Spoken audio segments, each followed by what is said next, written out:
Hello बच्चों, कल हमने दैनिक जीवन में विज्ञान को पढ़ा था और ये समझा था कि विज्ञान क्या है। नंबर 1 थोड़ा सा शॉर्ट रिवीजन करेंगे। विज्ञान क्या है? विज्ञान विज्ञान वी और ज्ञान दो शब्दों से मिलकर बना है, जिसमें वी का अर्थ होता है विशेष और ज्ञान का मतलब जानकारी। विशेष जानकारी, विशेष जानकारी क्यों होती है विज्ञान? क्योंकि किसी भी किसी भी विषय का व्यवस्थित, क्रमबद्ध एवं सुसंगठित ज्ञान ही विज्ञान है। इसलिए कोई भी तथ्य जब अनेक प्रयोगों से गुजर करके निष्कर्ष पर पहुंचता है तभी वो विज्ञान होता है। इसलिए इसको हम विशेष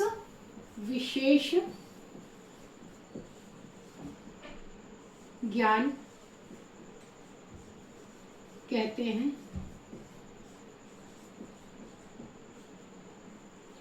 हमारे दैनिक जीवन मतलब डेली रूटीन लाइफ, सुबह से लेकर रात तक विज्ञान हमारे चारों ओर बिखरा हुआ है।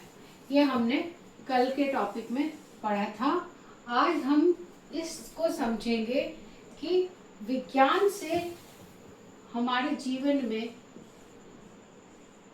बहुत सारी सुविधाएं तो उपलब्ध हुई हैं, हमारा जीवन बहुत सहज और सरल हुआ है।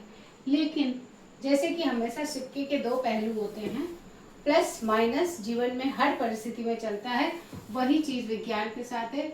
विज्ञान के दुष्परिणाम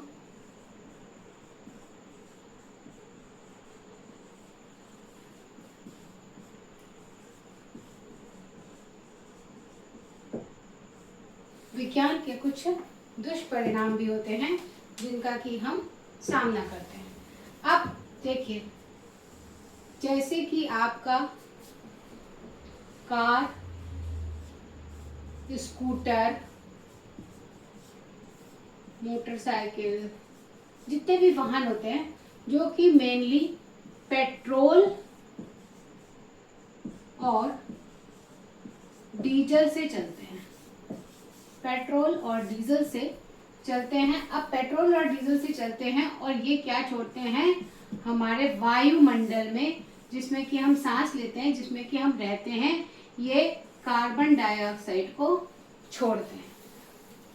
और ये कार्बन डाइऑक्साइड जो है वो हमारे जो वायुमंडल में गैसें होती हैं, वायुमंडल में जो गैसें होती हैं जिसमें कि नाइट्रोजन होती है 78%, ऑक्सीजन 21%, कार्बन डाइऑक्साइड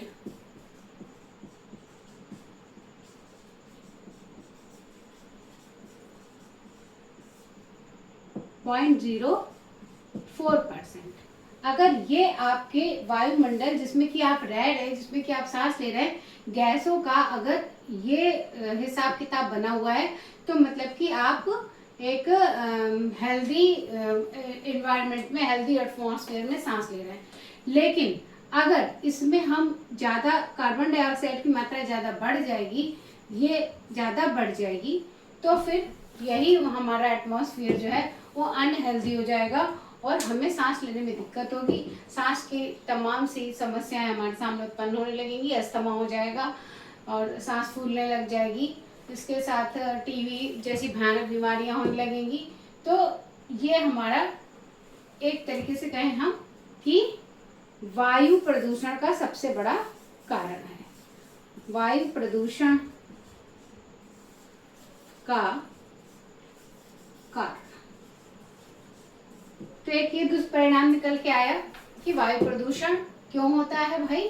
पेट्रोल और डीजल का जो धुआं होता है उससे जो है कार्बन डाइऑक्साइड होती है, और उस कार्बन डाइऑक्साइड के कारण जो वायुमंडल में गैसों का रेशियो होता है, अनुपात होता है, वो बिगड़ने लगता है। और वही अनुपात जब बिगड़ने लगता है तो वो वायु प्रदूषण का रूप ले लेता है। तो एक ये सबसे बड़ा दुष्प्रभाव हुआ। दूसरा आप आइए, ये तो वायु का हो गया।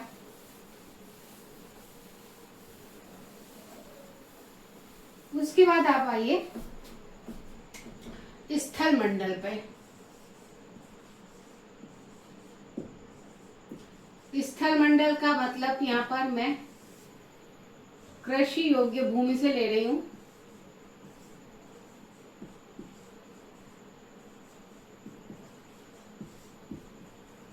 अब जैसे कि मैंने कल बताया था कि बहुत उन्नत बीज आ गए हैं विज्ञान के प्रयोग से। हमने बहुत उन्नतशील बीज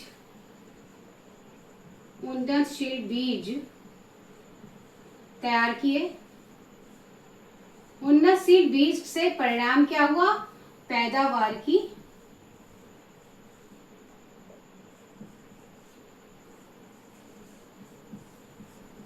वृद्धि। पैदावार में हमने उन्नतशील बीजों का प्रयोग करके पैदावार में आश्चर्यजनक रूप से वृद्धि कर ली। इसके साथ ही हमने बीज के बाद में हमने क्या डाला? इसमें रासायनों का प्रयोग किया। रासायनों के प्रयोग से भी पैदावार में वृद्धि हुई। इसके साथ हमने क्या किया? कीटनाशक का प्रयोग किया। कीटनाशक, जो कि कीटनाशक हमारी फसलों को खराब कर देते हैं, उसका हमने प्रयोग किया, तो उससे हमारी फसल खराब नहीं हुई। जब फसल खराब नहीं होगी तो इससे भी पैदावार की वृद्धि हो जाएगी। अब आइए, ये तो हमने फायदे गिना दिए। अब इसके बाद आप चलिए, जब पैदावार की वृद्धि हो जाएगी तो कहीं ना कहीं गुणवत्ता में कमी हो जाएगी। गुणवत्ता में कमी हो सकती है। रासायनों के प्रयोग से उत्पादन में हानिकारक तत्व आ सकते हैं। हानिकारक तत्व भी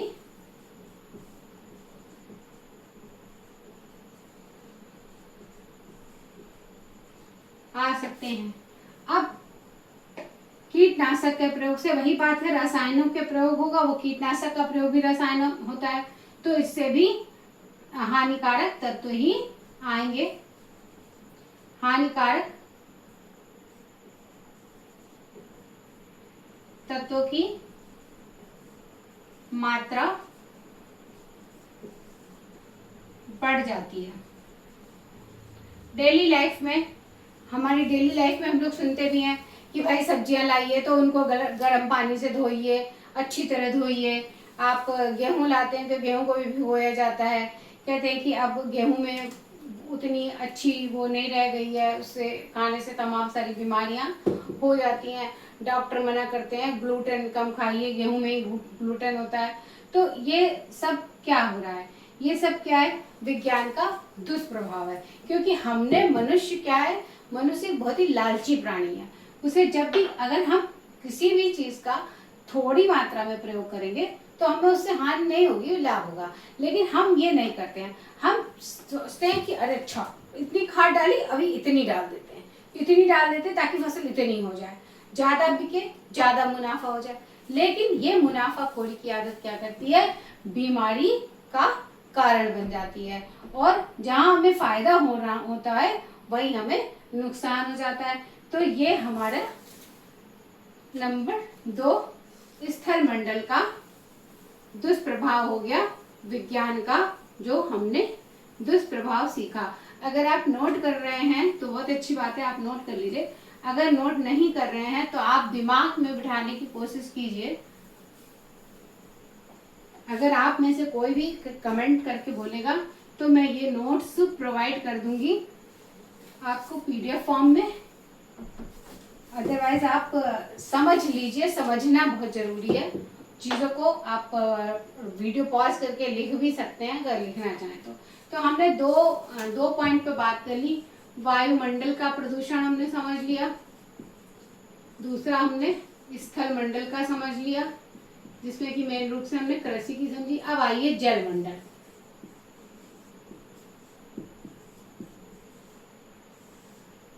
जल मंडल में कुछ अलग ही कहानी है। जल मंडल हमने देखा ट्यूबवेल, हमारी कृषि की क्रांति है ट्यूबवेल। ट्यूबवेल लगा करके और सिंचाई की जाती है, क्योंकि हर जगह नहरें लाना संभव नहीं होता है, तो हम ट्यूबवेल से सिंचाई करते हैं। अब इस ट्यूबवेल की सिंचाई से क्या हुआ कि पानी की बर्बादी भी शुरू हो गई, और हर खेत में ट्यूबवेल लगा। उससे क्या हुआ कि जो जमीन के नीचे का पानी था, जिसको हम भूमिगत जल कहते हैं, भूमिगत यानी कि भूमि के अंदर जो जल होता है, उसमें अब कमी आने लगी। अगर वो इतना था तो अब वो इतना कम हो गया। जब हम लोग कभी बोरिंग करवाते हैं तो पता चला कि बोरिंग करवाने में लोग घरों में भी बोरिंग करवाने लगे, क्योंकि हमारी जो सरकार है वो नारा तो है हमारे पास कि हर घर नल और हर नल जल, लेकिन वो हर जगह संभव नहीं हो पाता है या बहुत गंदा होता है। तो लोग क्या करते हैं कि अपने घरों में ट्यूबवेल लगवा लिया, आप बोरवेल करवा लिया, बोरवेल करवा लिया। जब हर घर में बोरवेल होता है तो पानी की बर्बादी होती है, हाँ। जबकि पानी इतनी इम्पोर्टेंट चीज है, जल इतना इम्पोर्टेंट चीज है कि धरती पर पीने योग्य जल की मात्रा बहुत कम है, और वो भूमिगत जल ही है जो मीठा है। समुद्र का जल खारा है, जबकि 70% वाटर है समुद्रों में है, वो खारा है, वो पिया नहीं जा सकता। और बाकी जो जल है उससे ही हमें काम चलाना है। तो अब ये भूमिगत जल ट्यूबवेल के कारण कम होता है। जब अगर पहले 5 फीट पे पानी आ जाता था, तो फिर 6 फीट हुआ, फिर 6 फीट से 8 फीट हुआ, अब 8 फीट पे भी पानी नहीं मिलता है।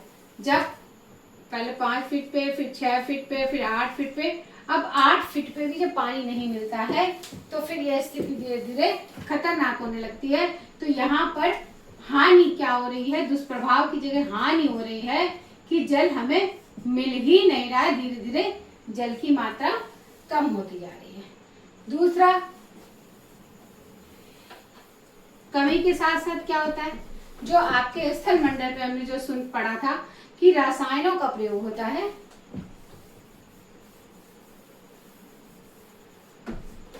खतरनाक रसायन जो हैं, जो यूज किए जाते हैं, रसायन जो प्रयोग किए जाते हैं, वो पानी में घुलकर जमीन के अंदर चले जाते हैं।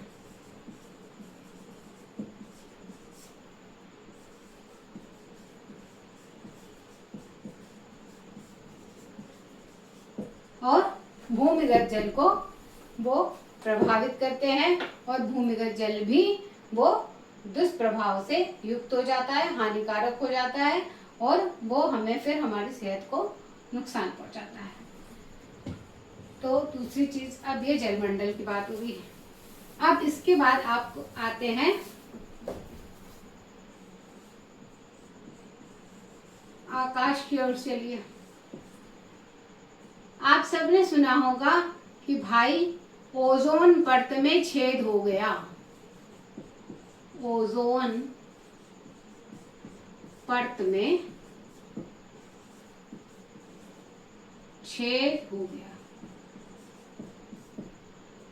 वैज्ञानिकों ने पता लगाया अंटार्कटिका के पास जो है, आपको पता होगा अंटार्कटिका के पास जो है वो ध्रुवीय क्षेत्र है। अंटार्कटिका के पास जो है कहीं ऐसा छेद सा दिखा कि उससे पराबैंगनी किरणें आने लगी। वहां की जो परत थी, आकाश की जो परत है, जो हमारी ओजोन परत है, ये इसको ओजोन परत कहते हैं। अब ये ओजोन परत का काम क्या होता है, ये हानिकारक पराबैंगनी किरणों को धरती पर आने से रोकती है। हानिकारक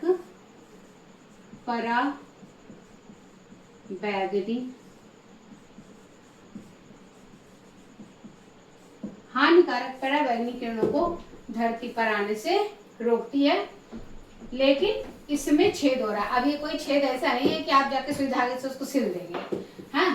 तो और वो छेद कैसे कम होगा, जब हम प्रदूषण में कमी करेंगे। अब प्रदूषण में कौन सा प्रदूषण, ये होता है एक बहुत ही कॉमन वर्ड, अब सबको मालूम होगा या नहीं मालूम है तो आज मालूम हो जाएगा। Chlorofluorocarbon, CF gases, CFC gases कहते हैं। ये क्लोरोफ्लोरोकार्बन्स होती हैं और ये ही रिस्पॉन्सिबल होती हैं हमारी ओजोन परत में छेद के लिए। अब ये क्लोरोफ्लोरोकार्बन्स हमारे वायुमंडल में आती कहाँ से, आकाशमंडल तक कैसे पहुंचती हैं? हमारे फ्रिज और AC में कूलिंग गैस, जो गैसें प्रयोग की जाती हैं जिससे वो ठंडा करते हैं, उनसे ये क्लोरोफ्लोरोकार्बन्स का विकिरण होता है। ये क्लोरोफ्लोरोकार्बन्स फ्रिज और AC में यूज होती हैं। अब लेकिन टेक्नोलॉजी में, जैसे मैंने कहा कि विज्ञान जो है वो अपने आप को सुधारता भी है, अपग्रेड भी करता है, तो इनका स्थान जो है वो दूसरी गैसेस ने ले लिया है। That is called, if I am not wrong, HFC gases.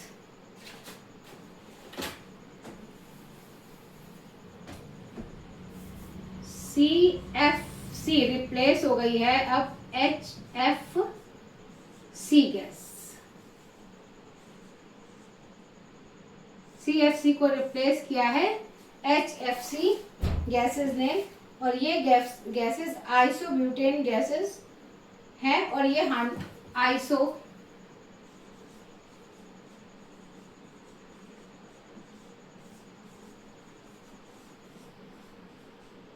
Isobutane gas हैं जो ओजोन परत को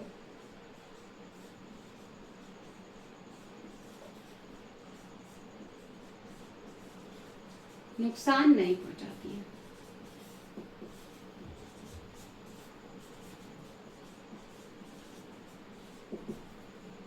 तो CFC replace by HFC gases, isobutane gas, जो ओजोन परत को नुकसान नहीं पहुंचाती है। तो ये मैंने यहाँ पे बता दिया।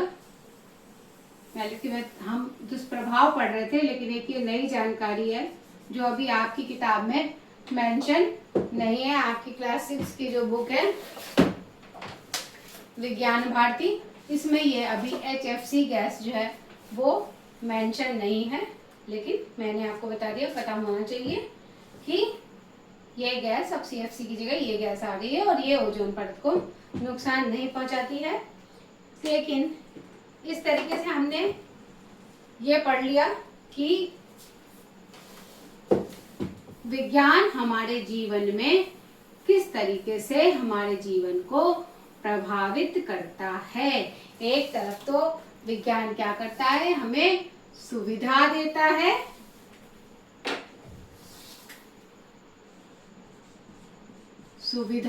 है, हमारे जीवन को सहज बनाता है, सरल बनाता है, सुगम बनाता है। सुविधा देता है, सहज बनाता है, सरल बनाता है और सुगम बनाता है। कौन बनाता है? विज्ञान बनाता है। लेकिन उसका दुष्परिणाम भी है। दुष्परिणाम क्या है? वायु प्रदूषण, जल प्रदूषण,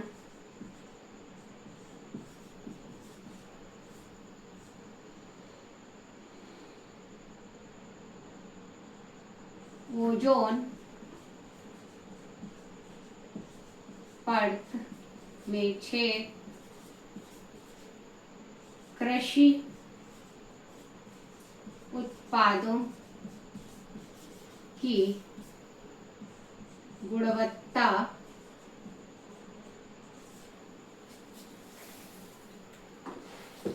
कृषि उत्पादों की गुणवत्ता का प्रभावित होना।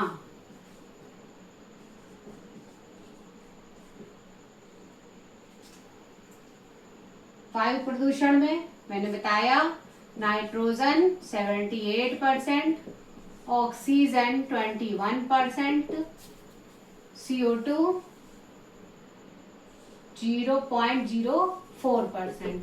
जब ये रेशियो बिगड़ने लगेगा, पेट्रोल और डीजल के धुएं से CO2 बढ़ने लगेगा, तो ये कारण बन जाएगा वायु प्रदूषण का, जल प्रदूषण, आपका भूमिगत जल,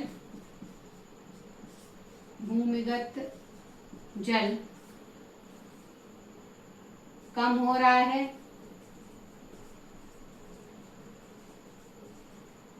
हानिकारक रसायन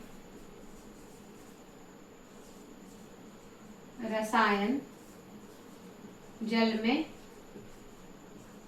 घुल रहे हैं। इसे याद दिया नहीं हुआ है बुक में। फैक्ट्री का जो जल होता है, जो फैक्ट्री से निकलता है, वो भी जल जो है वो आपका पानी में ही घुलता है। कहीं कहीं नदियों में, गंगा जैसी पवित्र नदी में भी फैक्ट्रियों का गंदा पानी जाता है और उसमें तमाम सारे रसायन होते हैं जिससे जलीय जीवों को बहुत ही हानि पहुंचती है। ओजोन परत में छेद में मैंने बताया CFC chlorofluorocarbons replace by HCF। ये इससे पॉइंट अलग है लेकिन ये आपको पता होना चाहिए। कृषि उत्पादों की गुणवत्ता का प्रभावित होना अत्यधिक रसायनों के प्रयोग से।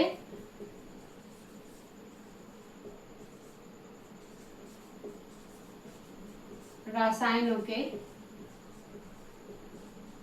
प्रयोग से प्रभावित होती है। अब वही उत्पाद जब हम खाते हैं तो वो रसायन पूरे हमारे शरीर में जाते हैं और फिर जाके हमारे शरीर के जो है विभिन्न अंगों को प्रभावित करते हैं, जिससे कहीं तो किडनी खराब हो रही है, कहीं लीवर खराब हो रहा है, किसी को थायराइड हो रहा है, किसी को ब्लड प्रेशर हाई हो रहा है, तमाम तरीके की, किसी के फेफड़े खराब हो रहे हैं, सांस लेने में दिक्कत हो रही है, अस्थमा हो रहा है, अनेकों अनेक बीमारियां ये होने लग जाती हैं।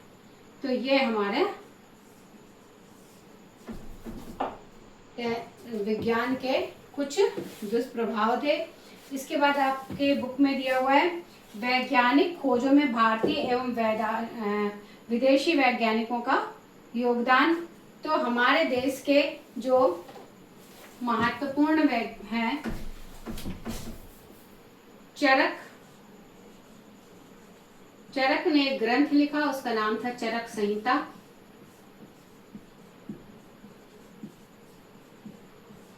इसमें आयुर्वेद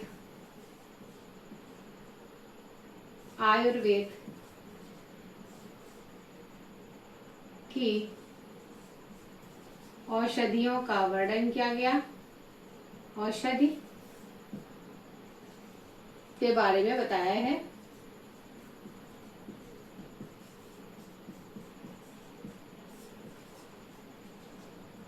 एक है सुश्रुत,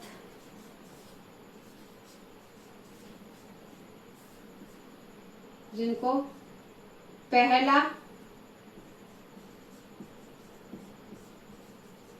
भारतीय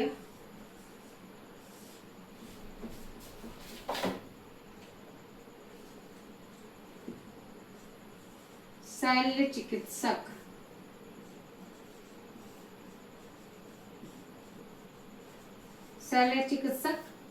अर्थात मतलब सर्जन जो चीरफाड़ करते हैं, ऑपरेशन करते हैं, तो पहला भारतीय शल्य चिकित्सक माना जाता है। यानी कि शल्य चिकित्सा की शुरुआत हमारे देश में किसने की थी? तो ये साहब सुश्रुत थे, ये चरक थे, ये कुछ वैज्ञानिक हैं। इसके अलावा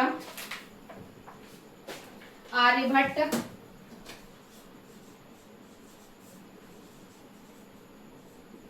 पाई का ज्ञान दिया, और श्रीधराचार्य वर्ग समीकरण, श्रीधराचार्य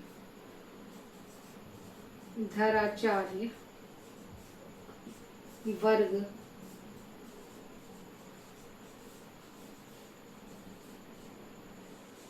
समीकरण, ये इनसे क्वेश्चंस आते हैं, आपके ऑब्जेक्टिव आ सकता है जिसमें आपको सही और गलत निशान लगाना होता है, बहुविकल्पीय प्रश्न जिसे आप कहते हैं। तो ये आप अच्छे तरीके से नोट करने के साथ ही याद भी कर लें तो आपके लिए बेहतर है। अब इसके बाद नेक्स्ट जो है ना वो आपकी पूरी टेबल दी हुई है, ये देखिए आपकी बुक में ये पूरी टेबल दी हुई है। इसको अलग से बोर्ड पे लिखने का कोई मतलब नहीं है, आपको थोड़ा समझा देते हैं। जगदीश चंद्र बसु, इन्होंने पौधों की संवेदनशीलता पर काम किया था। इन्होंने ये बताया था कि जो पौधे होते हैं, जैसे हमारा जीवन है, हम बढ़ते हैं, हम खाते हैं, पीते हैं, सब कुछ करते हैं, संवेदनाओं को महसूस करते हैं, हम दुखी होते हैं, हम खुश होते हैं, ये सब चीज़ें।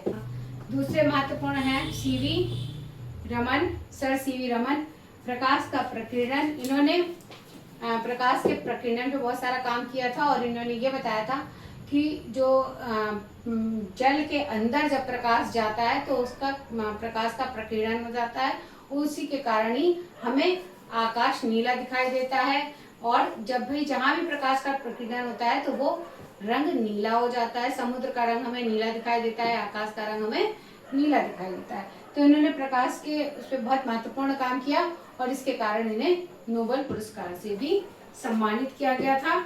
ये बहुत ही ज़्यादा इम्पोर्टेंट है। इसके अलावा आपका देखिए मैं बता रही हूँ 8वें नंबर पे, पहले नंबर पे तो ये 2 हो गए, जगदीश चंद्र बसु सर सीवी रमन। उसके बाद में आपके होमी जहांगीर बाबा 7वें नंबर पे हैं, परमाणु कॉस्मिक विकिरण। होमी जहांगीर बाबा आप मार्क कर लीजिए, बहुत इम्पोर्टेंट है। मैं मार्कर से मार्क कर देती हूँ।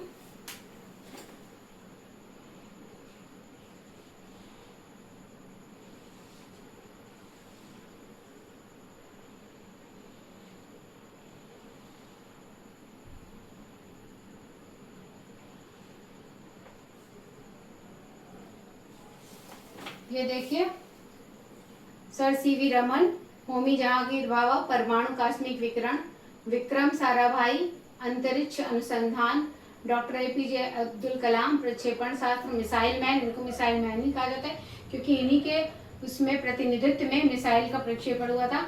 डॉक्टर हरगोविंद खुराना, अनुवांशिक कोड की स्थापना की थी इन्होंने। और इधर आपके जो है वो बाहर के लोग हैं, इनको भी आप पढ़ सकते हैं। एडवर्ड जेनर है जिन्होंने वैक्सीन का आविष्कार किया। मैडम क्यूरी है। सर आइजैक न्यूटन, गुरुत्वाकर्षण का नियम, ये भी इम्पोर्टेंट है। Charles Babbage, computer. और Albert Einstein, photo electric effect. Marconi, radio और टीवी का भी होना चाहिए, ये जैसे जॉन लेगी बेयर, टेलीविज़न। ये कुछ इम्पोर्टेंट हैं। गैलीलियो गैलीली ने दूरबीन का। तो ये थोड़े से जो है जो मुझे लगता है कि इम्पोर्टेंट है और एग्जाम में पूछे जा सकते हैं, ये सब आप लोग पढ़ लेंगे। मार्कोनी, रेडियो का मार्कोनी ने किया था, ये भी इम्पोर्टेंट है। बट आज के टाइम में मुझे लगता है कि सबसे ज़्यादा तो इम्पोर्टेंट आपका ये अल्बर्ट आइंस्टीन तो हमें एवरग्रीन है, हमेशा ही इम्पोर्टेंट होते हैं, ये भी हैं एवरग्रीन। और कंप्यूटर से रिलेटेड इसमें कुछ नहीं दिख रहा है मुझे। डॉक्टर एपीजे अब्दुल कलाम, हाँ, अंतरिक्ष अनुसंधान, विक्रम साराभाई। बस इतना ही है, इतना आप याद कर लेंगे तो इसमें आपका क्वेश्चन जरूर आएंगे। इस चैप्टर से बहुत बड़ा चैप्टर नहीं है। इसके अलावा इसरो, ये जरूर पता होना चाहिए आपको।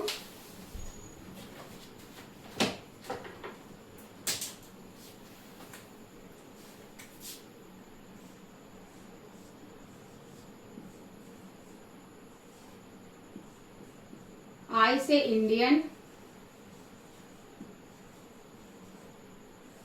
एस से स्पेस,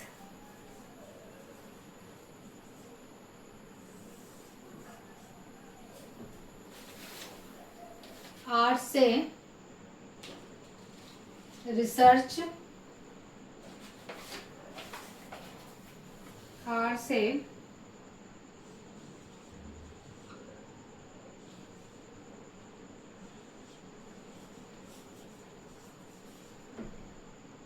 और ये CARCH research,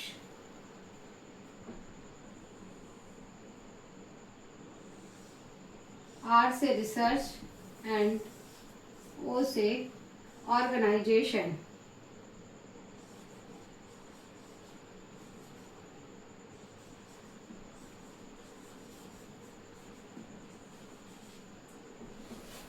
Indian space research organisation, इसकी स्थापना कब हुई थी? देखिए लिखा हुआ है स्पष्ट, 15 अगस्त 19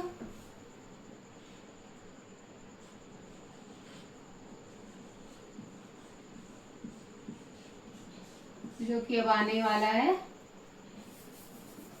भारतीय स्वतंत्रता दिवस, उसी दिन 1969 इसकी स्थापना 15 अगस्त 1900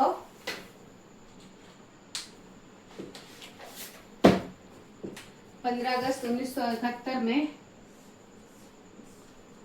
ISRO इसरो की स्थापना हुई। इंडियन स्पेस रिसर्च ऑर्गेनाइजेशन, भारतीय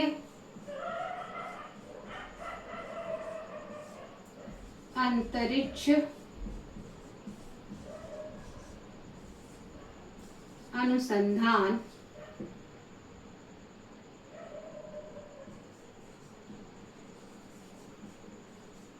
संगठन,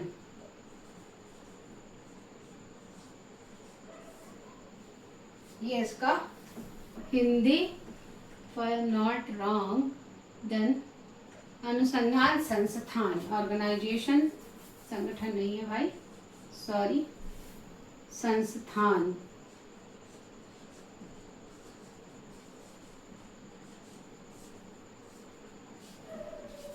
ये आपका इंडियन भारतीय स्पेस अंतरिक्ष रिसर्च अनुसंधान ऑर्गेनाइजेशन संस्थान। यहाँ पर जो अंतरिक्ष में यान भेजे जाते हैं उनसे रिलेटेड जो एक्सपेरिमेंट होते हैं, इनके अनुसंधान होते हैं, वो यहाँ पर किए जाते हैं। और इसकी स्थापना 15 अगस्त 1969 में हुई थी। और ये कहाँ पे है? बेंगलुरु में।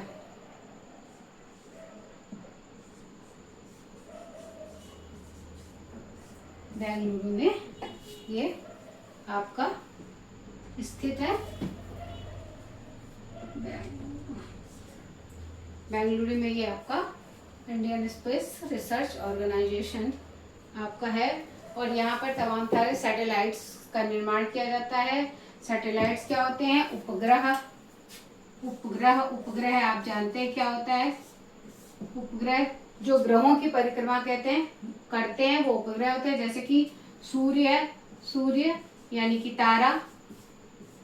तारे की परिक्रमा करती है पृथ्वी, ये क्या है? ग्रह है।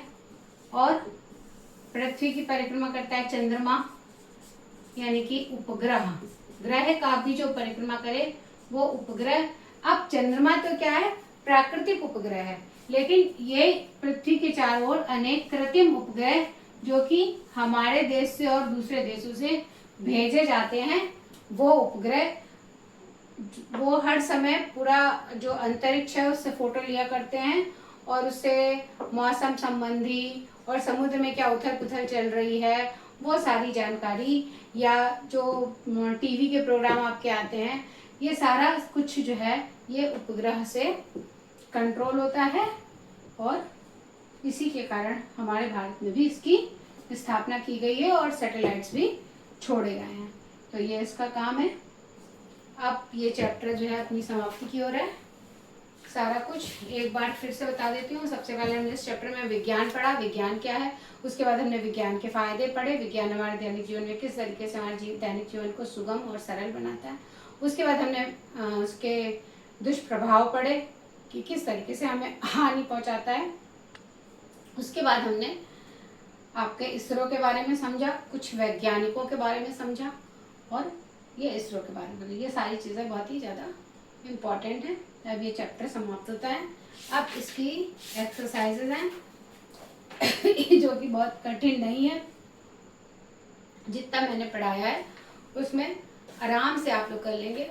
अगर फिर भी कोई दिक्कत है तो मैं नेक्स्ट चैप्टर पदार्थ एवं पदार्थ के समूह जब कराऊंगी तो उसके पहले इन शॉर्ट में आपको वो सारी एक्सरसाइजेज बता दूंगी।